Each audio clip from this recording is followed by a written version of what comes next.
بسم اللہ الرحمن الرحیم ابو علی سینا کی کتاب الاشارات و تنبیہات اور اس کا 10واں مرحلہ جس کا عنوان مقامات العارفین، اور اس کی 18ویں فصل، اور وہ خصوصیات ابو علی سینا گنوا رہے ہیں کہ سب سے پہلے عارف جو ہوتا ہے وہ تقویٰ اور پرہیزگاری اختیار کرتا ہے اور اس میں مجاہدہ، ریاضت اور کوشش کرتا ہے، اور اس کے بعد اللہ تعالیٰ کی طرف سے اس کو قوت و قدرت عطا ہوتی ہے۔ پھر اس کے بعد عالم غیب سے اس کا تعلق ہوتا ہے اور وہاں سے غیب کی خبروں کو وہ حاصل کرتا ہے۔ لیکن یہ غیب کی خبریں کیسے حاصل کرتا ہے، اس کو عقلی دلائل سے اس نے پیش کیا ہے۔ تو اس فصل میں وہ بتا رہا ہے کہ 5 حصے جو ہم نے پڑھی تھی باطنی حواس خمسہ تو آپ کو پتہ ہے، دیکھنا، سننا، چکھنا، لمس، لیکن باطنی 5 جو قوتیں ہوتی ہیں، یہ کس کی قوتیں ہوتی ہیں؟ یہ روح بخاری کی۔ یہ کون سی ہوتی ہیں؟ یہ اب عرض کیا تھا کہ حصے مشترک کا ڈائریکٹ تعلق عالم مادہ سے ہوتا ہے، اور یہ عالم مادہ سے 5 حصوں کے ذریعے دیکھتا ہے، سنتا ہے، جو بھی وہاں سے چیزیں حصے مشترک پر چھپتی ہیں اور پھر حصے خیال میں محفوظ ہوتی ہیں۔ اسی طرح قوت جو واہمہ ہے وہ وہمی ادراکات کرتا ہے، اور حافظہ میں وہ وہمی صورتیں جو ہیں وہ محفوظ ہوتی ہیں۔ اور آخری ہے متخیلہ، اصل ہے یہ متصرفہ ہے، تصریف کرتی ہے، صورتوں کو ملا کر نئی صورتیں پیش کرتی ہے۔ اگر یہ خیالی ہوں تو متخیلہ، اور اگر یہ فکر کرنے والی ہوں تو اسی کو مفکرہ کہتے ہیں۔ اب عالم بالا اس طرف ہے، عالم قدس، جو بھی نام رکھیں، عالم غیب، عالم بالا۔ جب انسان کی توجہ اس مادی عالم سے کی طرف کم ہوتی ہے، جیسا کہ انسان دیکھتا، سنتا، چکھتا کم ہے، تنہائی اختیار کرتا ہے اور فکر کرتا ہے، تو پھر انسان اس عالم بالا سے تعلق پیدا کر سکتا ہے۔ اسی لیے ابو علی سینا نے کہا کہ جب انسان بیمار ہوتا ہے یا جب انسان سویا ہوتا ہے، تو ظاہر ہے جب سویا ہوا ہے تو حصے مشترک عالم مادہ کی طرف متوجہ نہیں ہوتی، تو یہ جو حصے مشترک ہے یہ سکون میں آ جاتی ہے۔ اسی طرح خیال بھی نہیں کر رہا ہوتا، وہ بھی سکون میں ہوتا ہے، یہ بھی قوتیں سکون میں ہوتی ہیں۔ تو پھر یہ جو متخیلہ ہے، اصل تو بات یہ یاد رکھیں کہ نفس کا تعلق، کیونکہ نفس اس عالم بالا سے تعلق ایک سنخیت ہے، یہ مجرد ہے، عالم بالا مجرد ہے، تو نفس کا تعلق ہوتا ہے۔ تو اصل میں عام حالات میں کیا ہوتا ہے، یہ اس طرف توجہ قوتوں کا تصرف زیادہ ہوتا ہے، استعمال زیادہ ہوتا ہے، جس کی وجہ سے نفس اس عالم بالا کی طرف متوجہ نہیں ہوتا، بلکہ یہ قوتیں اس نفس کو اپنے ماتحت کر لیتی ہیں۔ لیکن جب اس طرف عالم مادہ کی طرف توجہ کم ہوگی، جیسے کہ نہج البلاغہ میں بے تحاشا خطبات ہیں، جب یہ توجہ کم ہوگی، نفس کو فرصت ملے گی، نفس عالم بالا سے رابطہ کرے گا، تو یہ نفس پھر کس کو، جو بھی چیزیں اس عالم بالا سے حاصل کرے گا، متخیلہ، کیونکہ اس وقت مفکرہ ہے، اس کو وہ چیزیں نصیب ہوتی ہیں، پھر وہ حصے خیال میں صورتیں بنتی ہیں، کیونکہ صورتیں حصے مشترک پر چھپنی ہیں، تو اس سے یہ جو خیال ہے، قوت خیال، یہ اس میں جو صورتیں بنیں گی، پھر وہ حصے مشترک میں جب چھپیں گی تو پھر انسان کو وہ جو بھی ادراک کیا صورتوں کی شکل میں حصے مشترک پر آئے گا، تو انسان کو خواب آتا ہے یا جو بھی مشاہدہ ہوتا ہے، یہ نیند میں یا مرض میں یہ حصے کمزور ہوتی ہیں، تو ادھر تعلق ہوتا ہے اور صورتیں بنتی ہیں۔ تو یہ کہتا ہے ابو علی سینا کہ آپ عام حالات میں بھی اگر اس خارج سے تعلق کم کریں گے، تو تب نیند کی بجائے جاگنے کی حالت میں بھی انسان یہ عالم بالا سے تعلق قائم کر سکتا ہے اور مشاہدہ کر سکتا ہے۔ اور یہ پہلے بیان کر چکا ابو علی سینا کہ انسان ایک وقت ہوتا ہے کہ جاگتے ہوئے بھی کبھی کبھی مشاہدہ کرتا ہے، پھر یہ بڑھتا جاتا ہے، حتیٰ کہ پھر وہ اس کی مرضی سے نہیں ہوتا، بلکہ عالم بالا سے جس وقت چاہے مرضی وہاں سے جو ہے مشاہدہ اور واردات اور واقعات انسان حاصل کر سکتا ہے۔ یہی بات کر رہا ہے اذا قلت الشواغل الحسیہ، جب شواغل حسی، شواغل آپ کو عرض کیا تھا کہ مصروف رکھنے والے، شغل مصروف رکھنے والے کون سے؟ حسی۔ یہ جو 5 قوتیں ہیں، اس میں سے جو اس سے مشترک نے ان 5 ظاہری حواس خمسہ سے کام لینا ہے، یہ جو ظاہری حواس خمسہ کی مصروفیات جب قلیل ہوں گی، کم ہوں گی، و باقیت شواغل شواغل ہو، تو وہ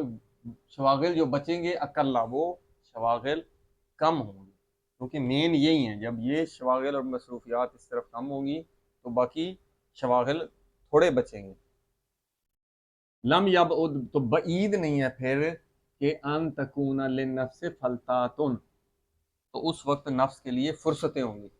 جب نفس ادھر توجہ نہیں ہوگی ان حصوں کی طرف، تو پھر نفس کو ایک سکون کی حالت میں ہوگی کہ وہ کسی اور عالم کی طرف توجہ کر سکے، تو نفس کو فرصت مل جاتی ہے۔ تخلص عن شغل تخیل، تو پھر وہ کیا ہوتا ہے، رہائی پاتا ہے اس کا تخیل کی جو صرف مصروفیت ہے، وہ استعمال ہوتا ہے، وہ کس طرف ہوتا ہے، الا جانب القدس سے، وہ اس عالم بالا کی طرف اب یہ قوت متخیلہ اس طرف راغب اور متوجہ ہو سکتی ہے۔ فَإِن تَكَشَفِيَا، پھر نفس میں یہ جو عالم بالا سے معلومات آنی ہیں ادھر نفس میں آئیں گی۔ ان تکشا، یہ صورتوں کی شکل میں نہیں ہوتا، مجرد ہے، آگے جا کے اس کی صورتیں بنیں گی۔ فَإِن تَكَشَا فِيهَا، اس نفس میں منقش ہوگا، چھپے گا کیا چیز، نقشن، ایک نقش چھپے گا، کوئی بھی معانی، من الغیب، اس عالم غیب سے اس نفس پر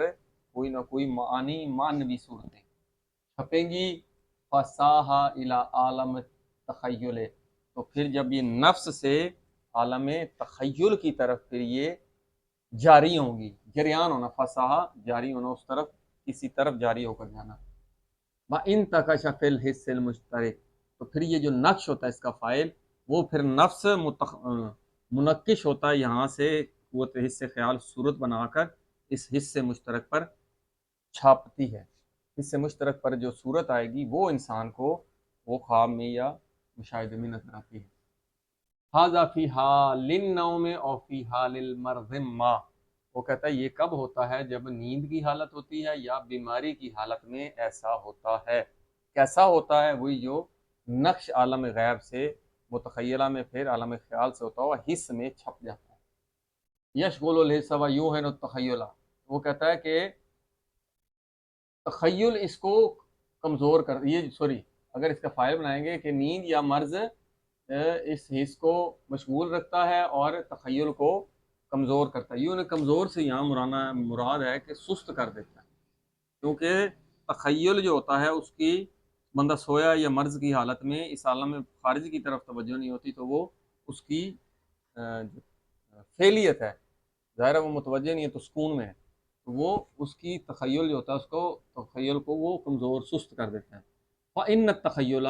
قَدْ يُوهِنُهُ الْمَرْضُ، مرض فائل ہے، تو جو یوہنو کا، ٹھیک ہے، یہ تخیل اس کی ضمیر اسحاق دے رہی، یوہنو کمزور کرتی ہے، سست کرتی ہے اس تخیل کو، کیا چیز، المرض، مرض جو ہے وہ بھی تخیل کو سست کرتی ہے، مرض کی حالت میں انسان اتنا توجہ نہیں دے پاتا،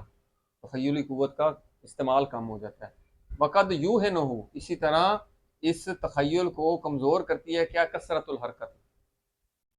کثرت الحرکت لتحلل الروح، جو کثرت حرکت سے کیا مراد ہے، یعنی کثرت استعمال، تخیل کا زیادہ استعمال کیا جائے، جیسے ہم پڑھتے ہیں زیادہ توجہ کرتے ہیں کسی کام کی طرف تو انسان تھک جاتا ہے، جب تھک جاتا ہے تو پھر وہ